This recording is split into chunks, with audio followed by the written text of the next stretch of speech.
dives into taking him down, and that requires a comp to be built around the top side of the map, which unfortunately we just do not see all that often. Now I'm looking at priority for the Flash Wolves because so far they have banned things like the Kaisar in the last game. They also banned away in game 1 Anivia GP Ezreal, and it looks like they're just mimicking that performance. Now, would the Rakan take it off the board?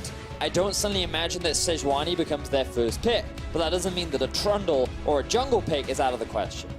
I like the Kai'Sa ban though from Gambit again, keeping that one away despite decent amount of success with it in their hands in the first game, but looks like Mujin, yep, just going to stick to the Trundle. And if it ain't broke, don't fix it, and we've seen so much Trundle, and it has not been successfully navigated through a counter pick point of view by many teams yet. So with the Kaisar off the board, you're thinking about Gambit. Will they try something different? Will you just trust in your players and go, you know what? Let's go a little bit more aggro. Play Let's the Nocturne comp. I don't care. Just play the damn Nocturne comp. I think Nocturne's also... Oh, okay. There we go. I mean, a classic pick for Gambit in general. Diamond obviously has a lot of experience on the champ. I also like the Jhin a lot from Logic, just willing to say, Edward and I have been very willing to be aggressive in games, so I'm just going to pick the Jhin, and let's just find an earlier pressure point we can play with. Sound the horn, go into the sniper setting, just get everything set up for Kira and Diamond to be able to access team fights. That is where they were having success during the play-in stage. And Jhin, to me, is still one of those champions that you can successfully navigate lanes. He scales absolutely fine into the late game as long as there's not heaps of tanky members and can still be played. But look at the engage options available for Flash Wolves. Alistair still up and available. Ornn still up and available. Two big comfort picks for the Flash Wolves. And you think about how great of a game Sword Art had on Alistair before. Now he's going into an immobile AD carry rather than an Ezreal. And you would only imagine that that is the comfort pick for him. So slight misclick, wanted Alistair, got Annie for a second, but has since swapped it over to give Sword Art a repeat opportunity to have another great game. But there's Morgana actually for Edward, so kind of still sticking with the theme, not as aggressive perhaps, but still a very solid support. Yeah, absolutely, and I think this gives them back the push in the laning phase. For sure. They'll be able to bully out on the Alistair, and if you're stuck underneath the turret as Sword Art, potentially you don't get the opportunities to be able to rotate around Summoner's Rift. Morgana, one of those picks that, if played well, is super stifling to play against. And I think that Morgana does a lot of things that are valuable against this comp as well, because it mitigates the engage from the Alistair, assuming that it's not the Morgana getting instantly flash pulverized, and then the Trundle pillar becomes effectively redundant. You do have to be careful from the Varus ultimate that can break it, but it can still mitigate a lot of that engage tool. So I think that in lane, and when Flash Wolves are looking for picks, that Morgana will mitigate a lot of them. And the bans that are coming through are just proof that the Flash Wolves aren't rattled at all. There's no change.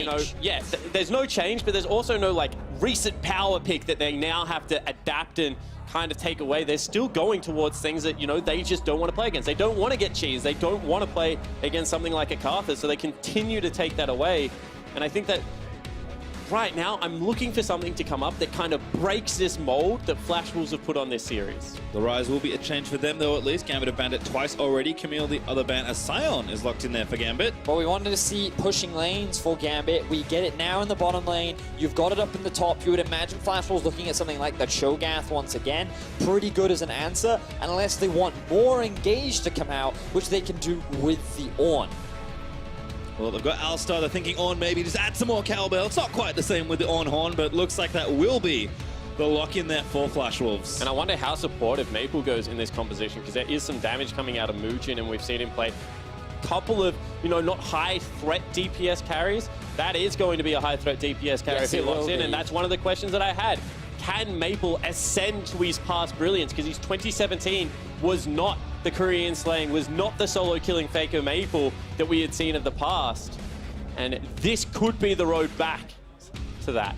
This is at the very least the first step on his eventual or potential road back towards earning that title. Now, Gambit once again with the hover. I feel like they're not going to go for it. They've drafted themselves a pretty good pick comp. I could see it making a little bit more sense in this draft because you can set it for a 1-3-1.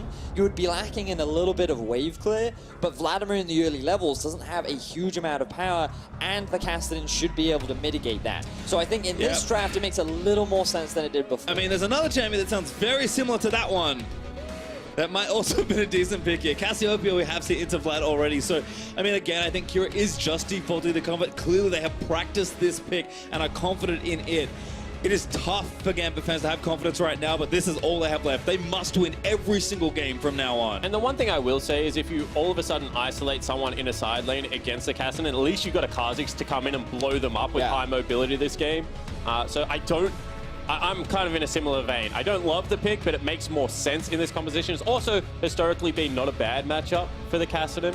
But I do think that with Gambit's comps, their ability to force more skirmishes is a lot stronger. This is exactly what you wanted to see, Spawn. Can we see a little bit more early action from Gambit? Try and force a couple more plays in the early game. You have a few more winning lanes this time around. You have more options available.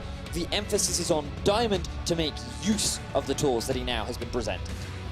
And again, I think Gambit have shown, you know, even though the drafts are changing up, it needs to reflect in the play. Game 2 had shimmers of that here and there.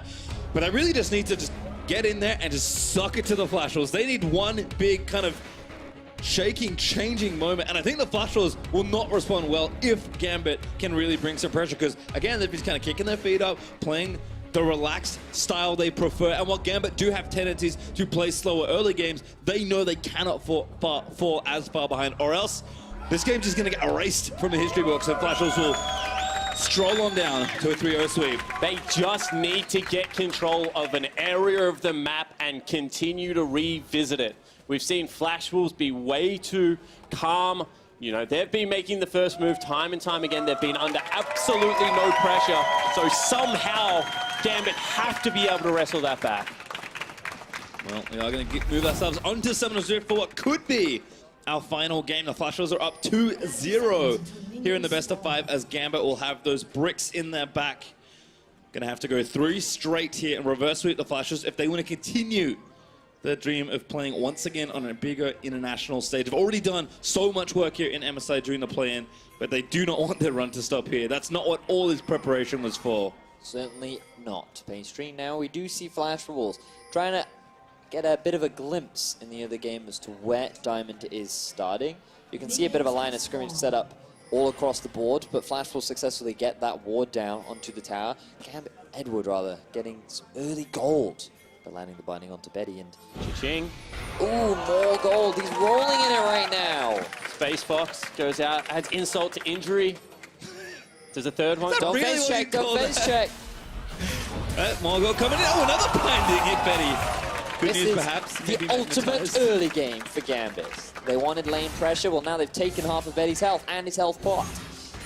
And that's what I was going to say. The sustain there is now going to be heavily in favor because this is going to be the Doran's ring start. That means the mana will always be there for the Jhin. We'll be able to continually push in. And they are looking to abuse this 2v2. Ooh, this is Edward getting a bit of revenge from his past games. You know what? You guys have pushed us around in the early laning phase, but this time we're feeling much more confident. And Kira, against the Vladimir, should hold out a little bit better than he has done in the past. Typically, I'm expecting the Q-Max this time around. The thing about Vlad is he's very predictable when he's going to hit you in the face because he has a bar underneath his health bar that tells you when he wants to hit you in the face. So as long as you time it properly, you can mitigate a lot of that lane damage, even if you can't match his sustain. Mugen right now flying through the jungle because the blue buff already full cleared the left side, so going to dip down here into the bot side. Kira perhaps expecting an invade or potentially another gank. Does not want to repeat the last time, but Maple going to throw out his Q. And I think step 1 to success in this game is not dying twice before level 6. Yes. Kira. Good point. He needs to be able to create pressure by getting to the items quicker than he was able to last game. Kassadin is a ticking time bomb. Like, he eventually will go off if you leave him by himself. However, what we saw in the last game, that he was not even able to get to 2 items without having to go a very strange route. And it's one of those picks that it just seems to play into the Flash Wolves' hands. And I feel like Flash Wolves are more than capable of punishing it. They had the Trundle game 1 where they hard shut it down. The difference is Vlad doesn't have as much utility and gank setup that the Swain does. But in terms of damage, they're definitely going to have that in spades. And if you're Diamond Prox, this has to be super annoying. Every single time you try and start a camp, a troll just runs in and chucks a ward on it, and you know that he's not playing for the gank. He's just playing to find you. And Diamond, this is when the creative jungle pathing comes in. This is when you have to take maybe a different recall and started a new part of Summoner's Rift. You know, Scryer's Bloom potentially going to help him out here if he chucks it towards his camps, but it's just as important knowing where the jungler isn't than where it is. And every single camp, 3 camps he's been to so far, Diamond has been scouted out. And we do look to the veterans on Gambit to carry through, especially at a time like this. Diamond and Edward need to really step things up. We asked Diamond to play a bit more aggressive. His pick has indicated that. But right now, being very much stifled by the youngster, Mugen, having such a great series so far. Yeah, the new members of Flash Wolves have actually been impressive. Very good. Mugen and Hanabi have both played fairly good games, and I always compliment players that play both style. You know, Ornn into Gangplank is not the easiest thing to adapt to on the fly, and so you know, you've got to give credit where credit's due. And like this, as we mentioned, is Hanabi's first ever professional split. And he joined a storied organization who have a long history, not only regionally, but internationally, as being famous for shutting down the Koreans. And the fact that he's already off to a very good start kind of speaks wonders for his potential future. And let's take it a step further. They've been a great team that have historically had pretty bad top laners. So if he can come in and turn that around, then potentially this is where you start saying that the Flash Wolves that is now being presented internationally can surpass the Flash Wolves of old. And for Gambit, it's kind of the redemption story for them, because for a very long time, for many European fans, they have wanted to see Diamond and Edward return to that international stage. They wanted to see Moscow 5 kind of be what it was in terms of that for glory. And when you have Stasios and Kira, who joined this squad as part of what was a very successful Albus Nox Luna, there was a lot of hype surrounding this roster. And then play-ins looked good, especially relative to last year, where in Worlds they went 0-4. And to then come into this best of 5 and not really have the performance that they, or really many fans, expected of them, I'm sure it would be a big disappointment. So while the pressure must weigh on them, the fact that they made a war cry coming into this game, they know what's on the line, and they know they have to show something in this game. And they're players that have played with backs against the wall before and performed well. So I think that this is not a strange concept to them as Hanabi goes aggressive. Yep, stay hustle, good flash. Was he gonna die then? I think he was worried about potential junglers because he has absolutely zero vision on the top side of the map. So because Mugen was not spotted, he was like, right, if he's going all in, jungler's probably here, I'm just going to flash for the safety. Yeah, absolutely. Did not have the ulti because I was like, why didn't he just ult out? Didn't have mana for it. Ah, okay. So I was like... The ultimate feels bad, Yeah, feels bad, man.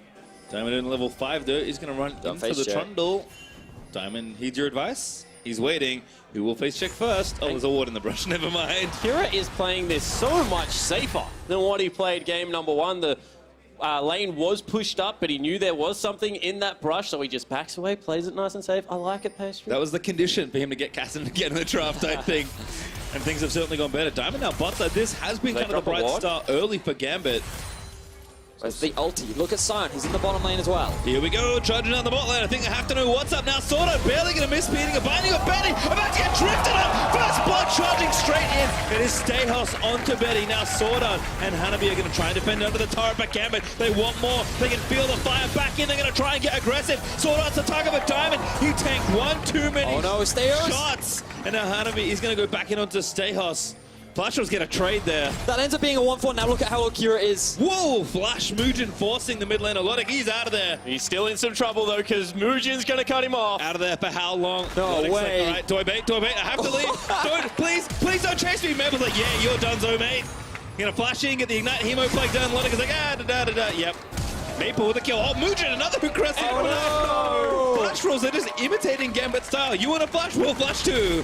Oh, the Flash Wolves turn out amazingly after Gambit tried to force a play. The counter engage from Sorda, the collapse from Maple, everything falls apart for Gambit as they just get too greedy under the tower. Yeah, and I think they just did not execute well on that dive. Stayhouse, the tankiest member on the lineup, drops aggro. Diamond picks it up. Level 5 bug gets squashed in the bottom lane. Then he walks back through the turret, takes 90% of his health, cannot go for the withdraw at the same time as his 80 carry. And it looks like Sorda really wants to just dig the heels in. Back to where he almost is, roaming in another lane. He's not even level 6, but he's not going to need it. There's the no flash Sion about to get chain CC'd for a very, very, very long time. Hanabi grabs it. And you know what Sorda's saying? He's saying, if you come to my lane, whoa, not gonna lie. If you come to my lane and gank me, I am more than happy to return the favor, my friend. You ran the choo-choo train over my 80 carry right here, but, you know, who can play that And I'm game? going to mimic you, because here we see, woo, they're coming to engage into the bottom lane. The Scion, the beautiful drift, gets a kill down onto Betty, and this is great. Perfect start. At this point, you disengage. Instead, they choose to hard commit to a dive. They want more kills, and that allows Maple to roam back down towards the bottom side of the map. That allows Sorda to reposition and recalculate, okay, what am I going to do? Oh, I'm going to lock you guys underneath my tower and turn this in my team's favor. However, they are still doing what we asked them to do, and that is shove in bottom lane. They're taking a lot of the health off that turret. Top lane, now that Banner of Command is nearly completed for the Scion, is going to start becoming, you know, a pushing lane very hard for Stayhost as well. Has managed to keep, you know, an extra minion dematerializer. The only real question left is, can Kira get through this rough patch? Well, again, Kira certainly struggling, but the bright spot once more is Gambit, as Diamond is back to the scene of his first crime down here in the bot lane, but Mujin sniffing this out also as well. Who will counter gank first? Looks like Flash Rolls, I think, maybe sensing something there. Aren't going to commit too hard. Let me tell you, Pastry, if your support walks at the 80 carry and the jungler walks out as well, and Logic sits there with his fourth shot saying, I dare you, there's generally someone else in the lane. There is generally someone else in that. It's like when in mid lane, rather than run towards your tower, you run towards the bush. You know that there is someone in that bush. Well, Clouddrake going over to Flash Rolls again. That first little play, I like the attempt from Gambit, but not converting at all. Mujin gets yet another first straight for the Flash Rolls. 3 for 3 so far in the series. As a blinding combo will land him, but sold up with the ulti, he's going to hang out and just tank it. 4 members now towards the bottom side. Even though Flash Rolls have been spotted, they force Gambit away from the tower. So even though they've had this pushing 2 versus 2, Flash Rolls recognize, you know what, we still want to have this control. We have a winning top.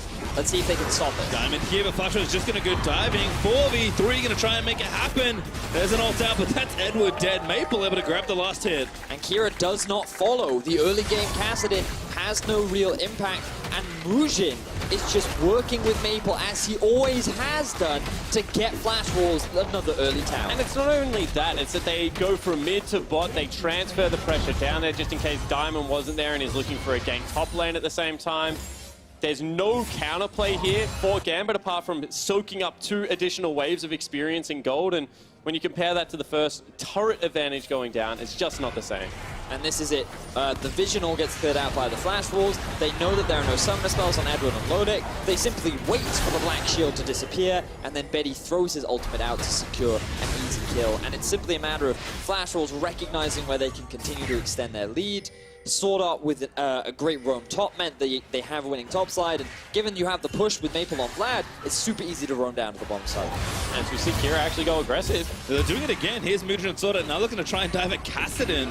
Betty's also here as well. They'll take the turret pressure instead. You know, maxing your E is all well and good to help with the wave clear, but in this situation, you do not have the wave clear to stop a 4-man push onto your tier 1. A 10 creep wave, 4 champions in there as well. As the turret does fall down, Flash will starting to pick up the pace. Yeah, just methodically going from bottom to mid, looking to close this game out quickly. Can see that Kira really wants to have some form of pressure, but there is just nothing here for Gambit to gain. Sword Art's just happy to go back in again. Mujin with a massive pillar onto 2. Edward trying to find him with the pulverize. Just going to delete one. Mujin able to get Edward. Silence unstoppable. Chasing the ball out of the ring. But Red Buff's going over.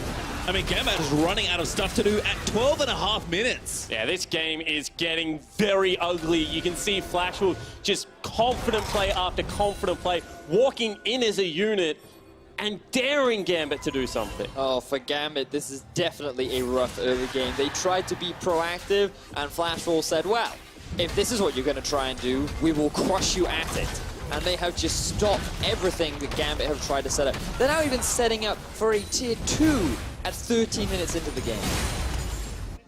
And you look and you're like, it's not like the CS differentials are all that big. Like, where did this all go wrong? They just starved them out of vision. They played the map. They grouped when they needed to, and one small error from Gambit on that dive now has this And as a response. it's just that difference in summoner spells, right? So many times you see teams that they'll gank mid and they'll go, oh, the flash is down, and then they don't go back to mid again. Flash Wolves throughout this series have recognized where there is a summoner spell advantage, and they have looked to punish it as often as possible. Now Rift Herald going over to the Flash Wolves. It feels like the heart of the team in Soda is really firing away. And together with, I'm going to say, kind of the new brains of the organization in Mujin, those two in tandem, whether it's Soda making plays or Mujin, just so perfectly tracking the enemy jungler and setting things up. This is a player to me that, yes, goes aggressive, but when he knows it works. And the Flash Wolves are now getting on that pace and just starting to run this game completely out of control. But what I love to see is when other members start getting involved. We've seen Maple be able to shove out the lane and join the fights in the forest, be able to go down to that bottom lane and set up turret dives for his teams. This is going to be crucial for Flash Wolves' success because their playoffs games looked so much cleaner when they were able to replicate that game plan. 4,000 gold ahead though for the Flash Wolves. Not to kind of understate how effective this early game has been. Again, they've got the Rift Herald. We'll see where they go next because they've already got 3 turrets. The thing is, at this point in the game, it can actually be quite difficult to kind of keep the pressure going because, yes, they have a very healthy lead, but you kind of look at the levels and they're the same. You kind of look at farm and they're very similar. And while a couple items have been completed, the gap isn't so monstrous that Gambit are just suddenly weak. It's simply the fact the Flash Wolves are moving around the map that much quicker, and they're utilizing the fact that Gambit's composition does not allow them to really stop these early playmaking. But with the Rift Herald, Flash Wolves will likely get themselves another tier 2, but their next goal is really just controlling the enemy jungle and starving Gambit out as much as possible. And that's what it comes down to, because when you have a look at a 4,000 gold lead, if everyone has 1,000 gold each, you know, that's what we're kind of looking at the moment. It manifests itself in a pickaxe advantage. They're looking to collapse on Maple here. Yep, gonna go 1v2. Diamond and Kira also down here. Maple might just turn tail and try and finally get the TP in. Now 1v3, soon to be a 2v3 is Maple and Mujin roaming once again. He barely misses out on living, but they're gonna look for the trade. Sorta back in again. Looking for Diamond, who's forced to flash out of the way. The headbutt kill will be donated over to the Trundle. Where did Sword Art come from? This guy finds secret passages throughout Summoner's Rift and is always there to help his team out of dire situations. It's just so funny to watch. All of a sudden you're like, yeah, we're fighting 2v2, we'll retreat back to our turret. Why the heck is there an Alistar at our tier 2? He just shows up and he's like, boom. That's it. One of you have a new job. I'm not following stuff on screen. Somebody has to track Sword Art because those movie boots are painted red or something. You need a Sword Art cam, you know, that just tracks wherever he's going. They must have found these secret hidden passages, but we can just track him on the minimap. So he pushed up mid, he comes into the enemy jungle, he's like, my bot laner is in danger. Do not fear, Maple, I'm on my way. The TP comes in, and because you're Vladimir, you get to stall for a little while, but the ulti just didn't quite pop, and he didn't have the second proc on his Q either. And then, fortunately, Sword Art shows up, and that gives enough for him and Mujin to secure themselves a turnaround. And off the back of that flank, because Kira was most likely going to fall anyway, he gets himself a flash and an ultimate out immediately as soon as he is there, just burning summoners. And this is what you mentioned, Vedius, the fact that that exchange happens, it looks like it's a 1-for-1, but you know, double flashes down, ultimate now not available for Edward for potentially the next engage, means that what looks like an even trade is actually in favor of Flash Wolves. Right now, just owning the control of this Rift. They get themselves a second Drake as a result. Ocean given over as well. I will say one positive is that they've been able to actually get Kira into a side lane much earlier this game. And they have a Jhin, not an Ezreal, so they can clear out mid lane wave for a very long time. Unless Sword Art gets in the way, of course. Yeah, potentially. He will get in the way at this stage. Kira actually, Kira. Who's flanking who? Kira, yep, gotta be careful. Over the wall you go. Oh, he goes onto them. I think that must have been a misclick. I guess he had no way out. Yeah, he just wanted to surprise. He thinks maybe I can burst Betty out, but now Maple, he's in trouble. Well, whatever happened here was bad news for Kira. Ulti, yep, gonna get pulled out of there by Maple. Vladimir just sending some love their way with that Q maxed up with the Blood Rush. And hey, there's the Rift Herald we found a few minutes ago. Now, we're going to finish off that tier 2 turret. 4 turrets to 0. Now as Flash Wolves just keep getting further ahead. And they just walk into your jungle, they take your mid laner, they take your red buff, they take your top lane tier 2, they back out as a unit, and they're just still looking to create picks if Gambit cheat through vision. They just take everything from you as the Flash Wolves continue to strangle Gambit out. That goal lead is only getting bigger. And while Gambit have had a fantastic play-ins, up against the veterans of the Flash Wolves with 2 new players.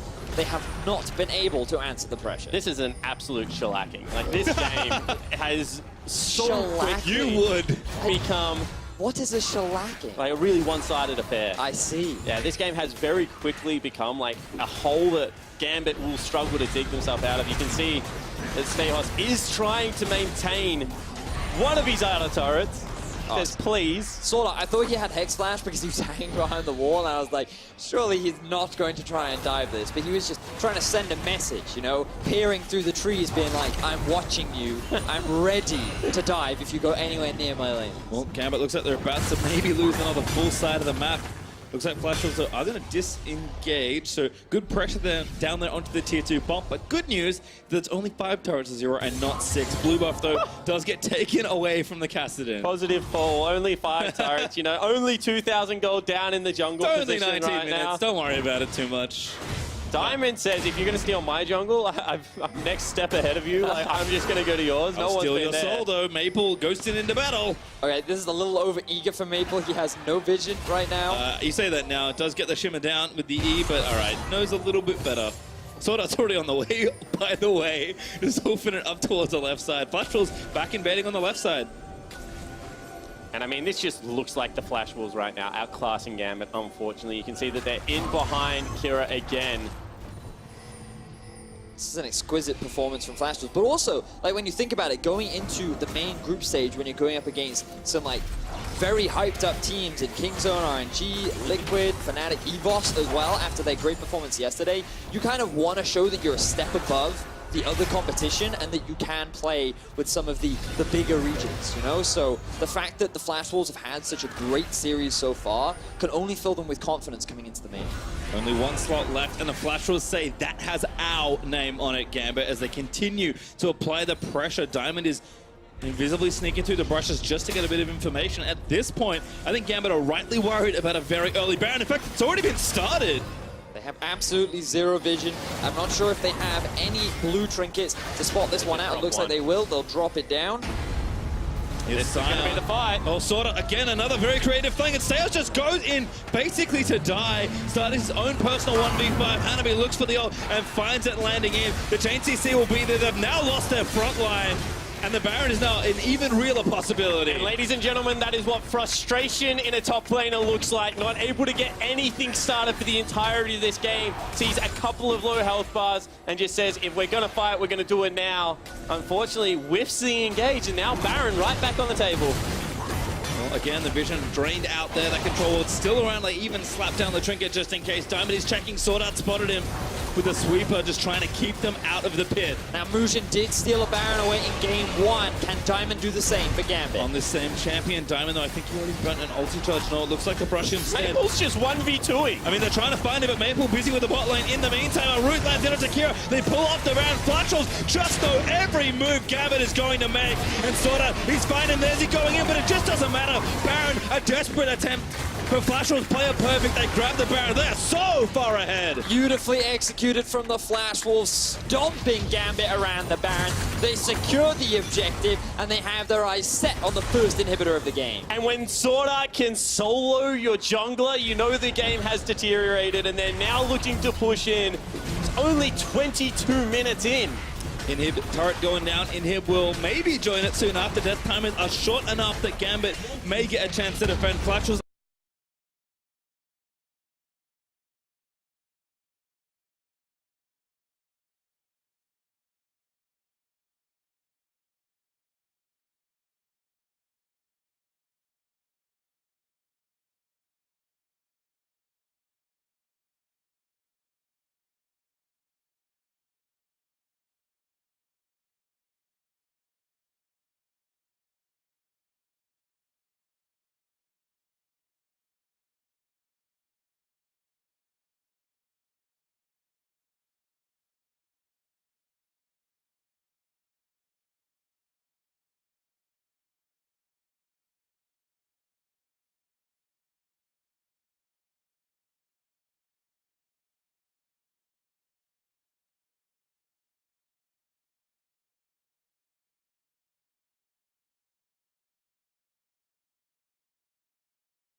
It's like the always potential win condition, but in this situation, I don't know if it's going to be good enough to be able to bring the Gambit back from the dire straits that they're in. If the game goes for long enough, eventually everyone will have 6 items. Like 20 minutes. Yeah, fact of League of Legends. However, can you get there is the age-old question.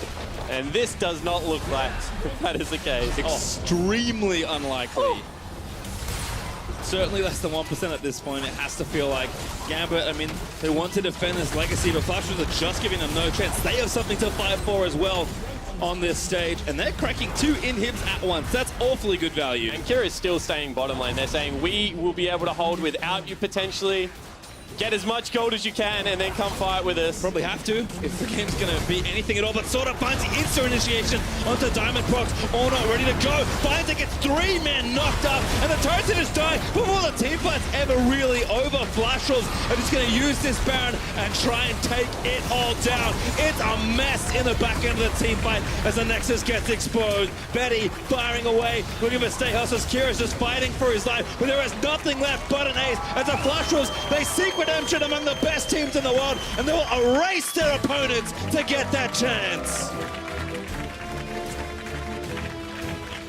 Just another day in the office for the Flash Wolves as they obliterate Gambit. They get better and better from game to game. In game 3, we get a little bit more of what we wanted from Gambit. We saw this early playmaking. We saw this composition that was a little bit more geared towards trying to make stuff happen. But Flash Wolves, they shut it down and they stormed through the opposition. And the response is what we wanted to see, because it's all well and good to be able to play slow, structured League of Legends, but when you're going to go up against EVOS, when you're going to go up against RNG, you know that there are teams that will bum rush you and just look to get early game advantages. It looked like Gambit wanted to attempt that this game, but the Flash Wolves just show their class, show they can accelerate the pace, and honestly close out with relative ease. I think that has to be the plan, honestly, for Gambit in the last game. Certainly applaud them for the effort they've made, but unfortunately for them, their run will stop here as the Flash Wolves are just starting theirs. They claim the final spot in the next stage of MSI. So EVOS and the Flash Wolves were the ones to qualify that would join Fnatic, Liquid, RNG alongside and the big boys, Kingzone, Dragon X. That's going to be one hype competition. And now, you know, with Sword Art joining it, the pool of players is becoming so exciting to be able to track these teams that play such different, you know, methods of League of Legends. And Flash Wolves this game, like, I mean, they came in and when you look at their regional play, you say it's gotten weaker, you know, this is not the Flash Wolves of old. You kind of have to precurse it, warn people, you know, don't expect to see the heights of the brilliance, but then it just slowly starts to come back together, quite the same way that we said about EVOS yesterday. And this is a team that, you know, can potentially cause some damage. And you look at this squad and questions were around how will Maple perform on this squad? Because you lost Casa, and it always used to be Maple plus Casa were the dynamic duo, the one that everybody feared because of how much synergy and how good they were together. But Mujin comes in, and he still plays a very similar style, maybe not as forward or as aggressive as Casa. But this guy, 6-0-6 in the final game. He plays so much around Maple. They work so well together, and it just feels like Maple has this natural tendency to work so well with any jungler he's put with. And you can see that even though they play towards the bottom side of Summoner's Rift, Hanabi in the top lane was able to stand up. I don't believe he died in the last 2 games. Game 1, I believe he died once or something ridiculous like that. This is a guy that you put him on a take, you put him on a carry, is able to get it done. And once again, that's the other rookie that we're looking at. I mean, the stats were going to look good this game, as we'll take another look at the game-winning fight brought to you by Acer Predator. And this is, remember, a 5 versus 4 initially, and it all kicks off with Sword Art diving onto Diamond with a 3-man knockup. And Flash Wolves, they do not care what stands in front of them. They know they have such an insurmountable lead. Maple can so easily dive onto the backline, and Kira, he just offers absolutely nothing. And this stopped becoming a League of Legends game and became a turret defense game. It was like hordes of minions rushing in, you know, the big angry super bosses coming at you as well, and you were just trying to micro your way through the situation, but it was just insurmountable. Well, again, we talked a lot about the old guard, the Sword Arts, the Betty, and the Maple. The core of the old Flash was doing so well. We do have an interview with Mujin coming up, though, and he's a player that I knew almost nothing about, just except for the few games I watched, and he's certainly impressed me. I've been really enjoying his performance. I think that given that he started on a challenger team not too long ago and to join the Flash Wolves, he's come a long way, and there's nothing but growth in his future. These EU junglers, man. something knockout stage playing junglers. For more on that note, though, for more on the Flash Wolves win, let's head over to Medic and hear from their jungler. 안 돼요. Thank you very much. I am joined by Mujin. Congratulations on the win. Now, you came into Flash Wolves to replace Karsa. Did you feel a lot of pressure on your shoulders? 우선 우승 너무 축하드립니다. 이제 플래시 월브의 카르사 선수 후로 정글러로 들어오셨는데 약간 부담감을 많이 느끼셨나요? 부담감은 항상 계속 느끼고 있고 솔직히 지금도 좀 많이 부담스럽긴 한데 대회를 이겨서 조금 이젠 좀 덜한 것 같아요. Yeah, I feel a lot of pressure, and actually even now I'm feeling so much pressure. But as we just won, I'm feeling better now. Okay, because you talk a little bit about the pressure. I was reading through some of your interviews in the past when you were on Team RB in the Challenger Series, and you said you really look up to Peanut as a jungler. Now you have to play in a competition with him as well. How does that affect you? 예전 인터뷰로 보니까 피넛 선수가 약간 롤 모델이라고 말씀하셨던데 이제는 피넛 선수와 같은 대회 출전하게 되셨어요. 그거 어떻게 생각하시나요? 일단 피넛 선수랑 같은 대회에 출전했다는 거는 솔직히 좀 되게 기분이 좋긴 한데 솔직히 좀 많이 부담스러워요. 근데 저는 지금 상태로는 비벼볼 만한 것 같아요. 서비스 것 같아요. Yeah, so it's true, and I'm really happy to participate in the same tournament than Peanut. And I feel a bit of pressure, but I think we can do it. Okay, because last year Flash Wolves came third in the tournament, lost out in the semi-finals. Do you think that this iteration of Flash Wolves can take it one step better and make it to the finals? 이제 작년 MSI 때 플래시 월즈가 3위를 했는데 올해는 좀 더 좋은 결과를 가질 수 있으신 것 같은가요? 지금처럼만 하면은 더 좋은 결과를 가져올 수 있을 것 같아요. If we could play as we did today, I think we could have better results. Okay, so do you think there's a specific team that stands in your way? 좀 견제되는 팀이 있다면? 아무리 생각해도 킹존밖에 견제되는 것. 네, 그냥 모든 팀도 다 견제되긴 하는데 유난히 킹존이 좀 더 무서워요 저는. Yeah, so all the teams are good, but especially Kingzone, of course. It makes a lot of sense. Thank you very much for talking to me. We're going to hand it back across towards our analysts. 감사드립니다.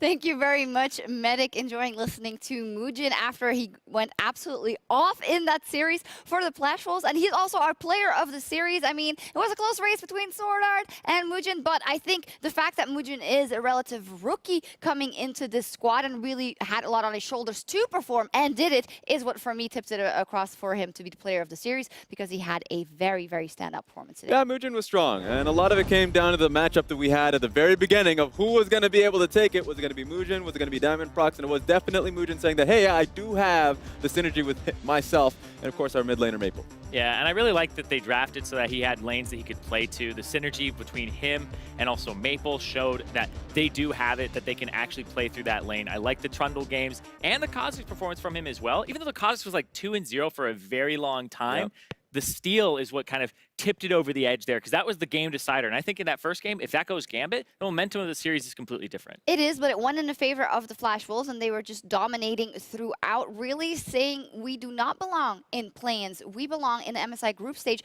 amongst the best of the best, and that is where they will find themselves. And I just want to round it up and look at the expectations that we had and now how different this Flash Wolves looks with the new members, because to me, it still feels very authentic Flash Wolves in that Mujin is great in the jungle. He has great synergy with Maple. Sword Art is absolutely still that rock bottom lane as well. That's what my expectations were coming into this one, is that they had new members, but they were playing the same style. It was just about how they would fill those shoes. Specifically Hanabi, not a lot of people were talking about him, but he was constantly getting deep wards into the Krugs, which meant that his job was being fulfilled. He was being able to get to the team fights, but he was also able to get constant vision on the enemy jungle. So, of course, Mujin was going to always have vision of what's happening, and the lanes were going to be on top of like where Mujin had to be and where Maple needed to be to support him. And it enables Mujin to make the best decision possible whenever he sees Diamond Prox. And I loved the part where Hanabi went for an Orin ultimate that baited the flash out of PvP Stehos,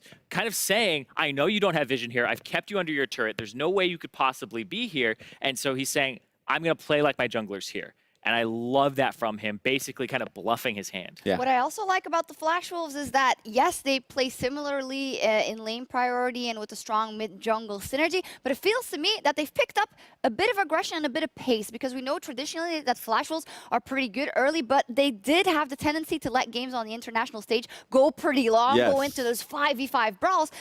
of course, it was then only Gambit, who is a weaker team than the teams we will see in the group stage of MSI. But if that's a trend, that's a positive for the Flash Wolves. Exactly, and that point is fair about Gambit not being the competition show today. But that being said, going into today, we heard from Sword Art being able to say that they wanted to be a lot more aggressive. That was something 100% they needed. And bringing in fresh blood, even though we had questions of whether or not he's going to fill Karsa's shoes, that's a new communication route already. That later on in the game, when they were building around Baron, they were much more interested in the team fights rather than the Baron itself. So that's going to be really interesting once they get into the main stage, how many teams actually slip up to that pressure. Yeah, because Flash Wolves, in my mind, are pretty much a team that's going to play some skirmishes early based off their mid jungle. Then they're a 5v5 team through and through. They're going to have either a 1-4 or they're going to team fight you. They were team fighting with Kazakhs constantly. And I was like, I don't feel like that's how you should be playing those fights out. And I think it worked a little bit more in their favor, like you said, because they're up against Gambit. And up against other teams, I don't know if those 5v5s will go their way every time.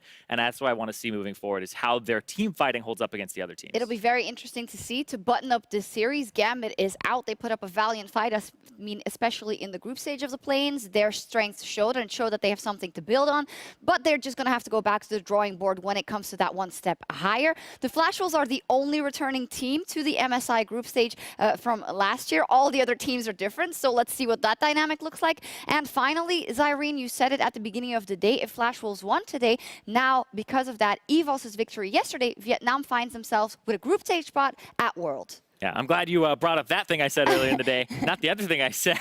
Yeah, but yeah, Vietnam has constantly shown that they do deserve to have that spot in the group stage immediately. I mean, they've come out really kind of swinging in the last 3 international tournaments.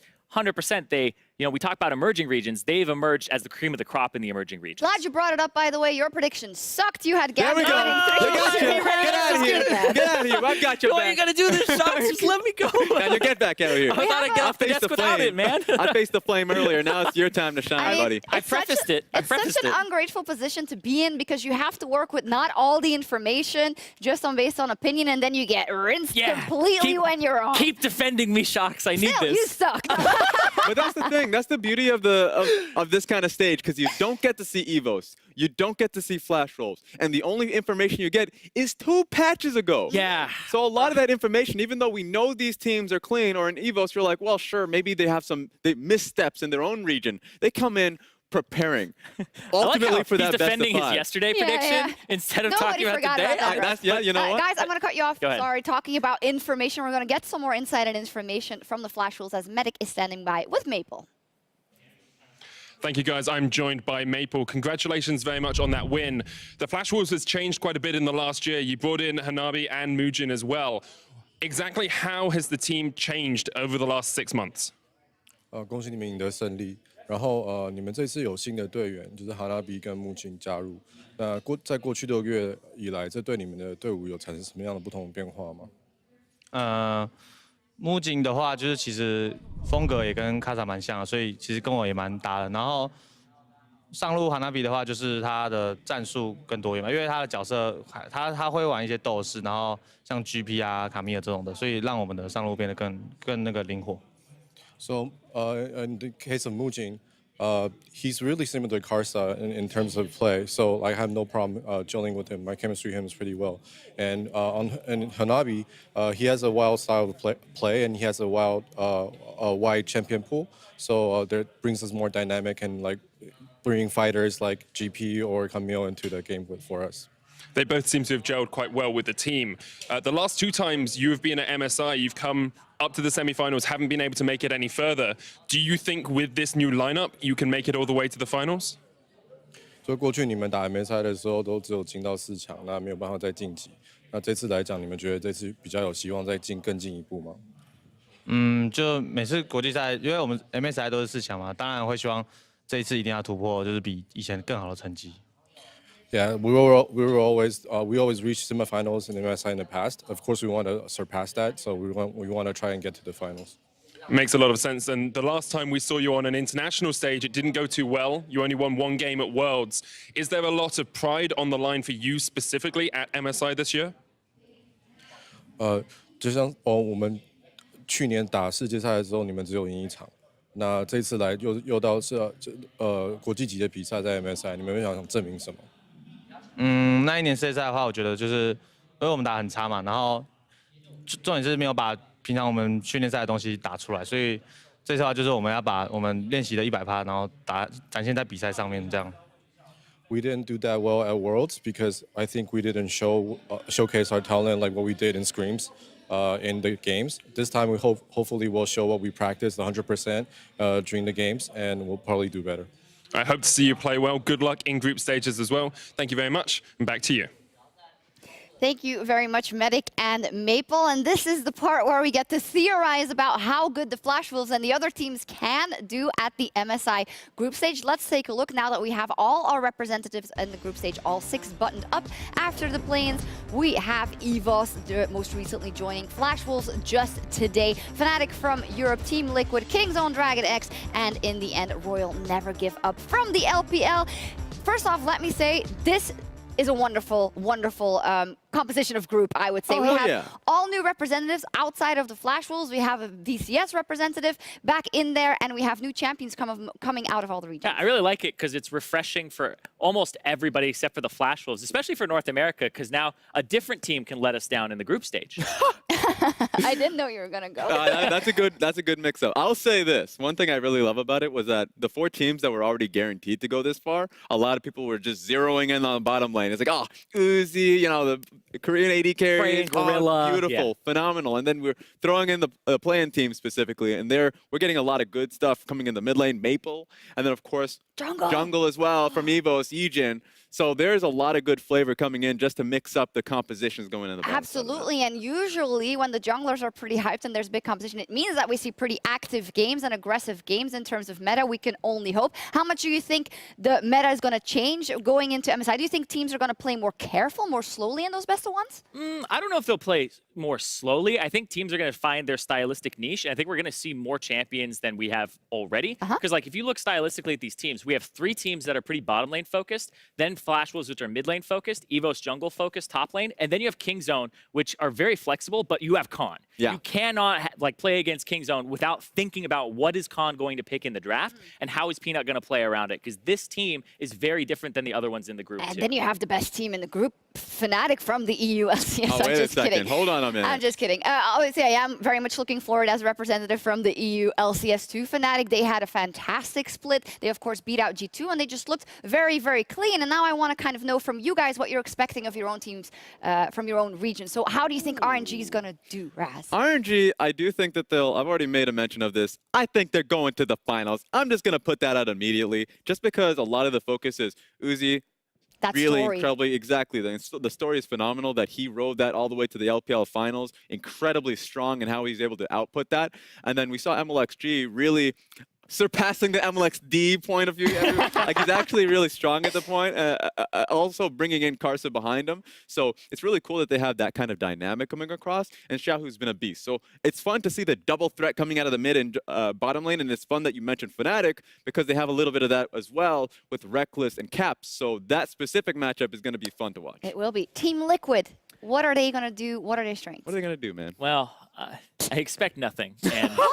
Why? I'm still disappointed no matter. Reed, I think, come on. I do think they will make it into groups, or into, Yeah, into the knockout stage. Sorry, top 4. Okay. I'm expecting top 4 for Team Liquid. There's a lot of questions about Impact right now because he always seems to turn it on in playoffs. He had the Singed pick that came out and gave them kind of an edge over their opponent, and he was playing particularly well. So if their level that they kept in finals and towards the end of the NALCS comes through, I think that they can potentially make it to the finals, depending on the matchup that they have in the top 4. But I really want to see what Doublelift and Ole are able to do up against these bottom lanes that have like Reckless in it, that have Uzi in it, because I thought Doublelift was having a fantastic playoffs. He was having the playoffs of his career. Absolutely, and I really hope he can continue that, and then Team Liquid is able to compete with all of the teams. You say it's a new team that can disappoint us. I think it's a new team that could possibly do very well on the international stage, so we'll just have to see. Look, and you can never tell when it comes to MSIs because even though I said that RNG was going to make a charge to finals, we've had finals with the only guarantee has been the Korean teams going to the finals. Yeah.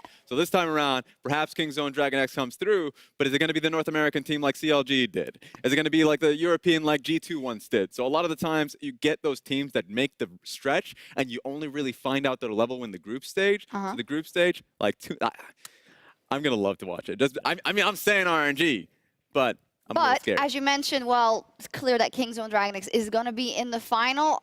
How big is the gap between them and the rest of the playing field?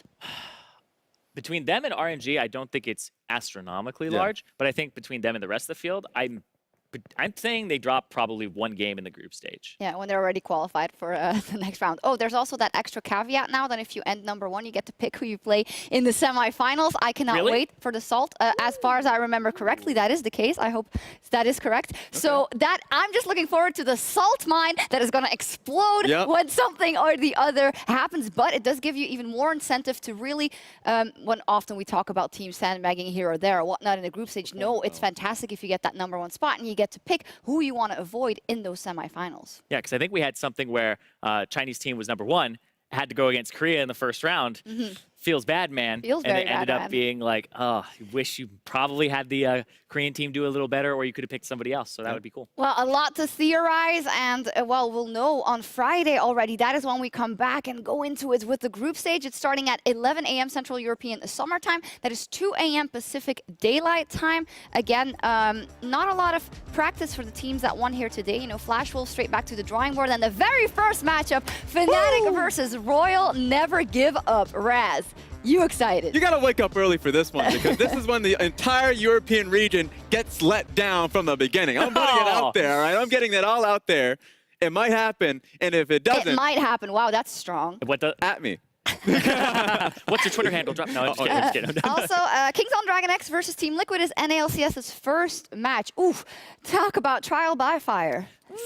I think we can just have it pass through at the beginning. You want to have that, bad part, and then you get to play Evos later. Yeah. You get to feel a little bit better about yourself going to the second day that way, and so you don't have to be, let down the whole time. Get it out of the way. I think we'll also be sleeping at that point, so people in NA will miss that. No, we're watching it all, and this is what I love when we get to the MSI group stage because it is the #1s of every region, and it's only the best of the best. Every matchup is good, and you want to watch every matchup. Yes. We'll be exhausted at the end, but we'll have our fill of great League of Legends. We saw a lot of great League of Legends already throughout the knockout stage, and you guys, you said in your big plays on Twitter. Let's take a look, brought to you by Acer Predator. First up, Warzone. He backed up his trash talk about GBM yesterday as he took down the rest of Evos, rather took down Supermassive. Let's check out one of his plays from yesterday. Runs through the mid lane, gets a little bit of extra experience, just enough to get to level 4. We're gonna have to hold that stock. It's a level 6 advantage. Still comes in for GBM. He's gonna try to go under, but what's Warzone doing against them? Warzone wants to fire back, just trying to sidestep. There's nothing there for GBM. Gets the kill. Now Stonehenge maybe next. Here comes the Graves. We're gonna get another one. Oh my God! Outplayed. What is Supermassive doing?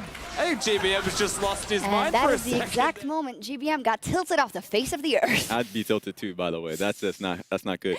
That's not good. Warzone, fantastic job by him, but also the jungle carry for Evos came up huge.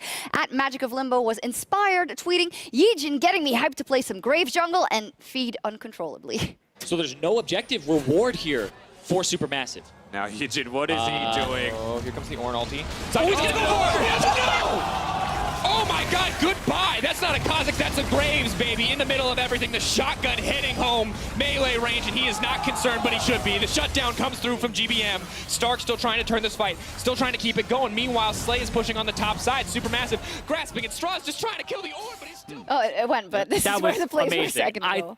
That's definitely my standout of the tournament so far, is just Yijin's performance, because it got me really hyped to go play some jungle, just like he was saying, and be like, I want to try to carry, because it's something that a lot of junglers haven't felt in a while, where they feel like they have a lot of agency in the game. And that's all the future competitors out there in MSI main stage. They're going to be looking at that play specifically, and it's like, that's mind games. Why is he even there? His team's not even going to support him. He just knows he has the damage. 2v5, and they get 2 for 2. Well, that is actually bonkers. One of their those competitors, he threw down the gauntlet today already. Mujin was an absolute beast on Kha'Zix in game 1 at Senders. 127 jumped on the hype train. Baron Steel, let's go.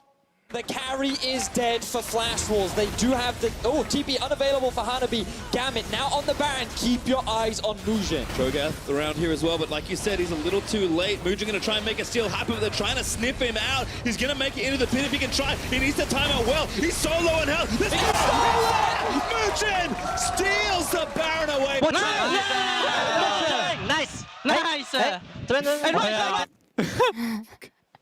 Love it. Yep, I love it too. You know, you just get to those points. You already mentioned that was a pretty series-defining play where the guy just goes through, and he had Edge of Night too. That's what the worst thing about it too. He had Edge of Night, so it's like, yeah, you can proc it off, but then you need to commit another CC point. So it's Braum holding the ulti, everyone's trying to hold their ability to stop him, and he just finds his way inside the pit anyways. Yeah, and when I was looking at that again, I noticed that the middle lane has all these super minions that are pushing into the base of Gambit. So they are on a timer, so they felt rushed to do the Baron, even though the smite isn't up for another 10 or so seconds. So they're in a position where you hold the Baron for 10 seconds, and then you take all that damage, or somebody has to go find Muujin. So it was just kind of in the moment with all of that hype and the stakes, you can't make a mistake in terms of team play, and they made one right there. Yeah.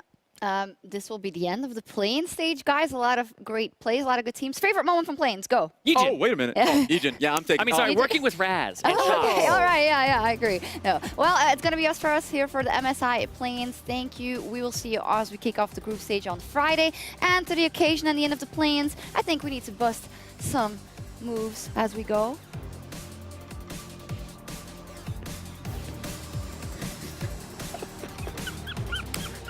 Let's go. Okay, you know what? Oh.